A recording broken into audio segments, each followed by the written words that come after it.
രേഖ രതീഷിന്റെ 5ാം വിവാഹമാണ് ഈ നടനുമായി. 5ാമത്തെ വിവാഹം ആരുമായിട്ടാണ് എന്ന് ചോദിച്ചു. യൂട്യൂബേഴ്സ്, ഞാൻ എല്ലാ യൂട്യൂബേഴ്സ് എന്ന് പറഞ്ഞിട്ടില്ല, ഒരു കൂട്ടം യൂട്യൂബേഴ്സ്. 2-3 യൂട്യൂബേഴ്സിന്റെ പേര് രേഖ രതീഷ് വെളിപ്പെടുത്തിയിട്ടുണ്ട്. പലതരത്തിലുള്ള സംശയങ്ങൾ ഞങ്ങൾക്ക് വന്നു. ബിഗ് ബോസിൽ കയറാൻ വേണ്ടിയിട്ടാണോ, അല്ലെങ്കിൽ പുതിയ ആളൊരു ബിസിനസ് സ്റ്റാർട്ട് ചെയ്തിട്ടുണ്ട് അതിന് വേണ്ടിയിട്ടാണോ, അങ്ങനെ രേഖ രതീഷ് ആ ചേച്ചിക്ക് ഞാൻ ഡയറക്റ്റ് മെസ്സേജ് അയച്ചിട്ടുണ്ട്.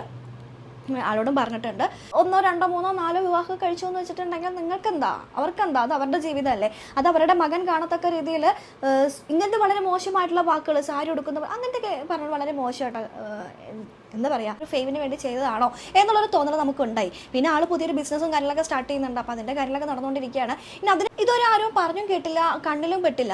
പിന്നെ ഇത് എവിടെ നിന്നാണ് രേഖയ്ക്ക് ഇങ്ങനെ ഒരു ഇൻഫർമേഷൻ കിട്ടിയതെന്ന് കരുതി ഞാൻ മൊത്തത്തിൽ അങ്ങോട്ട് അരിച്ച് പറക്കി പലരോടും ചോദിച്ചു. ആരും ഒന്നും ചെയ്തിട്ടില്ല. നമുക്ക് ഇങ്ങനെ ഓക്കെ ആവുന്നുണ്ടെങ്കിൽ അമ്മ വീഡിയോ ചെയ്യൂ എന്ന് പറഞ്ഞിട്ട് അമ്മ അങ്ങനെയാണ് Rekha Ratheesh video. Hello guys, welcome back. നമ്മുടെ പുതിയൊരു വീഡിയോയിലേക്ക് എല്ലാവർക്കും സ്വാഗതം. നമ്മൾ ഇന്നലെ ഒരു വീഡിയോ ഇട്ടിട്ടുണ്ടായിരുന്നു. നമ്മളെല്ലാവരും കണ്ട ഒരു വീഡിയോ ആണ്. സോഷ്യൽ മീഡിയയിൽ മൊത്തം നിറഞ്ഞു നിന്നൊരു വീഡിയോ ആയിരുന്നു രേഖ രതീഷിൻ്റെ.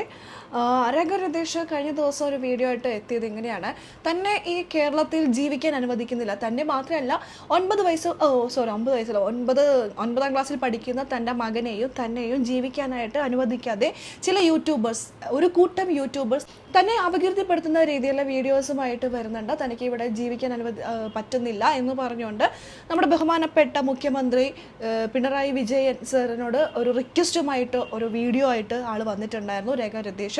അത് മൊത്തം സോഷ്യൽ മീഡിയ എല്ലാവരും ഏറ്റെടുത്തു. അത് വേറൊന്നുകൊണ്ടല്ല, നമ്മളാരും ഇതേപോലെ രേഖ രതീഷിനെ ഇങ്ങനെ ഒരാളിങ്ങനെ ബുദ്ധിമുട്ടിക്കുന്ന, മാനസികമായിട്ട് ബുദ്ധിമുട്ട് ഉണ്ടാക്കുന്നില്ലെങ്കിൽ ജീവിതം അവസാനിപ്പിക്കണം എന്നുള്ള രീതിയിലേക്ക് പോകത്തക്ക വണ്ണമുള്ള ഒരു വീഡിയോ ചെയ്യുന്നത് നമ്മൾ ആരും കണ്ടിരുന്നില്ല. അപ്പോൾ ഇത് ആരാണപ്പാ ഇങ്ങനെ ഒരു വീഡിയോ ഇട്ടത്, ആരാണെന്നുള്ളത്, അല്ലെങ്കിൽ യൂട്യൂബ് ചാനലിൻ്റെ പേര് പറയാത്തടത്തോളം കാലം നമുക്ക് എല്ലാവർക്കും സംശയം വരും. നമ്മളെല്ലാവരും കയറിയ ഒരു വീഡിയോ ചെയ്തു. മൊത്തത്തിൽ അങ്ങോട്ട് രേഖ രതീഷ് മൊത്തത്തിൽ വൈറലായി ആള്. അല്പസമയം മുമ്പാണ് കേട്ടോ അതിൻ്റെ ഒരു എക്സ്പ്ലനേഷനുമായിട്ട് മറ്റൊരു വീഡിയോയുമായിട്ട് ആൾ എത്തിയിട്ടുണ്ട്. മാനസികമായിട്ടുള്ള ഭയങ്കര ബുദ്ധിമുട്ട് ഉള്ളത് കൊണ്ടാണ് ഇങ്ങനെ ഒരു വീഡിയോയുമായിട്ട് വരുന്നത്, അല്ലെങ്കിൽ കഴിഞ്ഞ ദിവസം വന്നത് അതുകൊണ്ട് തന്നെയാണ്.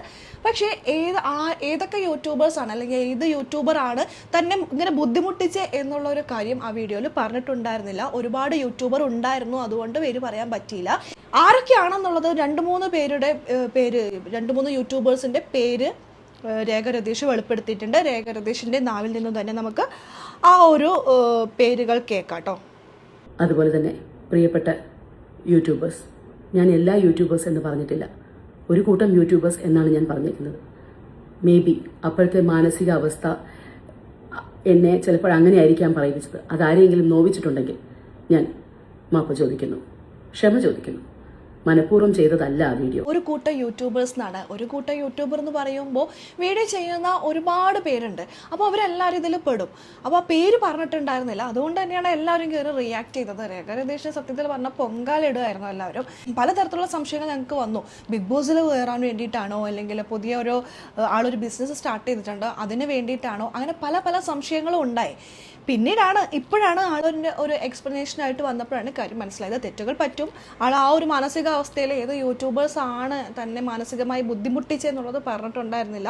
ഇപ്പോഴും ഞാൻ പറയുന്നു, രേഖ രതീഷിനെ കുറിച്ചുള്ള മോശമായിട്ടുള്ള ഒരു വീഡിയോസ് ഉള്ള ഒരു ചാനൽ ഞാൻ ഇതുവരെ കണ്ടില്ല.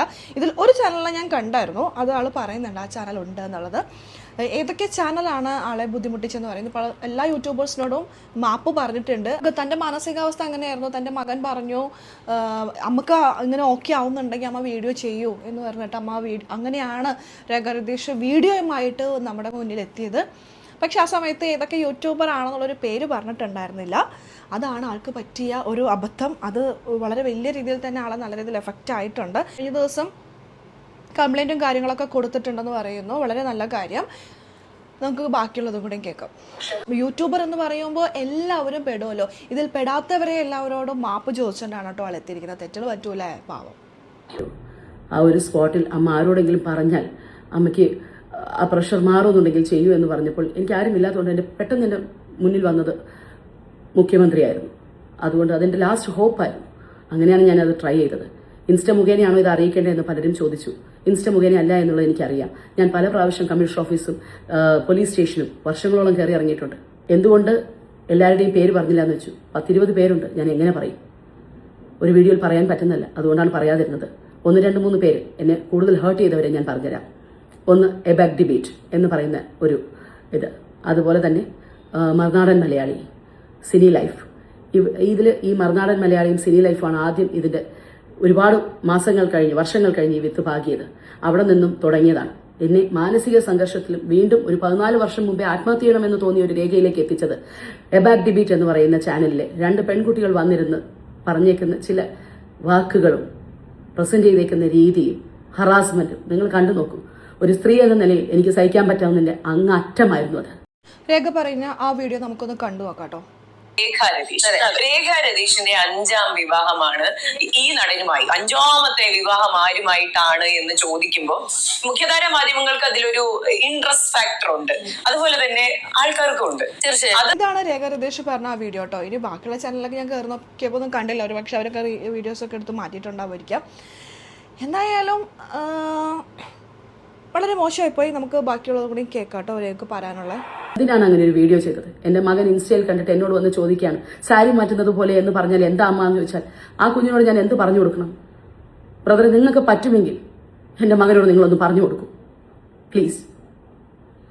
ഇന്നലെ ഇങ്ങനെ ഒരു വീഡിയോയുമായിട്ട് വന്നപ്പോൾ ഞാൻ കരുതിയത് ആൾക്ക് എന്തെങ്കിലും ഒരു ഫെയിമിന് വേണ്ടി ചെയ്യുന്നതാണെന്ന്. സാധാരണ നമ്മളിങ്ങനെ ഒരു വീഡിയോസൊക്കെ ചെയ്യുമ്പോൾ, അതായത് രേഖ രതീഷിനെ കുറിച്ചിട്ട് വളരെ മോശമായിട്ട് കുറച്ച് നാളുകളായിട്ട് യൂട്യൂബ് ചാനലിൽ പരക്കെ പരക്കുന്നു എന്നൊക്കെ പറയുമ്പോൾ സ്വാഭാവികമായിട്ട് നമ്മുടെ കണ്ണിൽ പെടേണ്ടതാണ്.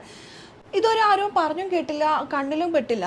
പിന്നെ ഇത് എവിടെ നിന്നാണ് രേഖയ്ക്ക് ഇങ്ങനെ ഒരു ഇൻഫർമേഷൻ കിട്ടിയതെന്ന് കരുതി ഞാൻ മൊത്തത്തിൽ അങ്ങോട്ട് അരിച്ചു പറക്കി. പലരോടും ചോദിച്ചു, ആരും ഒന്നും ചെയ്തിട്ടില്ല, ആർക്കൊന്നും അറിയില്ല എന്നൊക്കെയായിരുന്നു പറയുന്നുണ്ടായത്. അപ്പോൾ രേഖ പിന്നെ എന്തിനു ചെയ്യണം?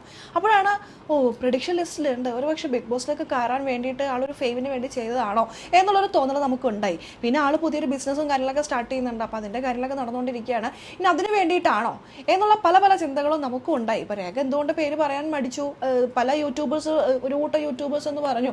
അപ്പോൾ ആരാണ് ഈ യൂട്യൂബേഴ്സ് എന്നുള്ളതിൻ്റെ പേര് പറയുക, അല്ലെങ്കിൽ ഇതിനെയാണ് എഴുതി വെച്ച് ജസ്റ്റ് ഒന്ന് കാണിച്ചാലും മതിയായിരുന്നു. അത് ചെയ്യാത്തത് കൊണ്ട് തന്നെ നമ്മൾ സംശയിച്ചു അതിന് വേണ്ടിയിട്ടാണോ എന്നുള്ളത്. അപ്പോൾ രേഖയ്ക്ക് ബിഗ് ബോസിൽ കയറാൻ വേണ്ടിയിട്ട് ഒരു പച്ചക്കള്ളം പറഞ്ഞിട്ട്, അല്ലെങ്കിൽ ഒരു ഫെയിം ഉണ്ടാക്കാൻ വേണ്ടിയിട്ട്, ഓരോ ഇഷ്യൂ ഉണ്ടാക്കാൻ വേണ്ടിയിട്ട്, ഇപ്പോൾ അതാണല്ലോ ട്രെൻഡ്. ബിഗ് ബോസിൽ കയറാൻ വേണ്ടിയിട്ട് എന്തെങ്കിലുമൊക്കെ കാട്ടിക്കൂട്ടുന്ന ആൾക്കാരാണ് കൂടുതലുള്ളത്. തെറ്റിദ്ധരിച്ചു. അങ്ങനെ ഒരു വീഡിയോ എൻ്റെ ചാനൽ എനിക്ക് ഇടേണ്ടി വന്നു. വളരെ വേദനയോട് കൂടിയിട്ട് ഞാൻ മാപ്പ് ചോദിക്കുകയാണ്.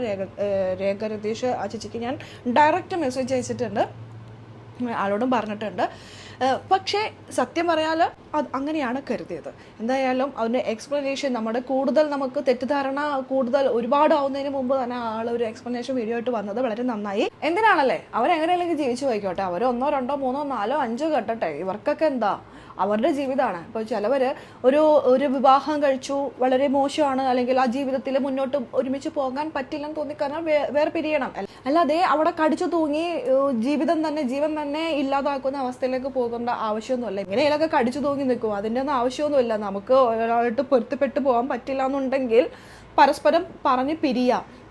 അല്ലാണ്ട് നമ്മുടെ ദേഹത്ത് നമ്മുടെ ജീവന് തന്നെ ഭീഷണിയാകുന്ന രീതിയിൽ ഒരാളുടെയും ജീവിതത്തിൽ നമ്മൾ കടിച്ചു കയറി തൂങ്ങി നിൽക്കേണ്ട ആവശ്യമൊന്നുമില്ല. ഇപ്പോഴുള്ള ജനറേഷൻ, ഇനി വരുന്ന കുട്ടികളോടാണ് എനിക്കതാ പറയാനുള്ളത്. അപ്പോൾ രേഖ രതീഷ് 1, 2, 3, 4 വിവാഹം കഴിച്ചു എന്ന് വെച്ചിട്ടുണ്ടെങ്കിൽ നിങ്ങൾക്കെന്താ, അവർക്കെന്താ? അത് അവരുടെ ജീവിതമല്ലേ. അത് അവരുടെ മകൻ കാണത്തക്ക രീതിയിൽ ഇങ്ങനത്തെ വളരെ മോശമായിട്ടുള്ള വാക്കുകൾ, സാരി ഉടുക്കുന്നവർ അങ്ങനത്തെ പറഞ്ഞത് വളരെ മോശമായിട്ട്, എന്താ പറയുക, എങ്ങനെയെങ്കിലൊക്കെ ജീവിച്ച് പോയിക്കോട്ടെ. 7-8 മാസമായിട്ട് അവർക്ക് ജോലി പോലും ഇല്ല, സീരിയലും കാര്യങ്ങളൊന്നും ഇല്ല എന്നൊക്കെ പറയുന്നുണ്ടായിരുന്നു. അപ്പോൾ എങ്ങനെയാണ് അവർ ജീവിക്കുക എന്നുള്ളത് ആർക്കും അറിയില്ല. അവരെങ്ങനെയും ജീവിച്ചു പോട്ടെ. പുതിയ ബ്രാൻഡും കാര്യങ്ങളൊക്കെ അവരുടെ വരുന്നുണ്ട്. മാക്സിമം നമുക്ക് എല്ലാവർക്കും കൂടി സപ്പോർട്ട് ചെയ്യാം. അതിൽ രേഖ രതീഷിന് ഞങ്ങളുടെ എല്ലാവരുടെയും ഫുൾ സപ്പോർട്ട് ഉണ്ടാവും. അത് ഏതൊക്കെ യൂട്യൂബേഴ്സാണ് ആളെ ഇങ്ങനെ മാനസികമായി ബുദ്ധിമുട്ടിക്കുക എന്നുള്ളത് തുറന്നു പറഞ്ഞു വന്നതിൽ വളരെ സന്തോഷം. വളരെ എന്ന് പറഞ്ഞത് വളരെ നന്നായി. അല്ലെങ്കിൽ ഈ ഒരു പേര് എല്ലാ യൂട്യൂബറിൻ്റെ തലയിൽ കിടക്കും. ആ ബാക്ക് ഡിബേറ്റ് സത്യം പറഞ്ഞാൽ എനിക്ക് പേഴ്സണലി അറിയാവുന്ന ഒരു ഇതാണ്. പക്ഷേ എന്ത് പറയാനാ, ഇവരിങ്ങനെയൊക്കെ ഇട്ടു.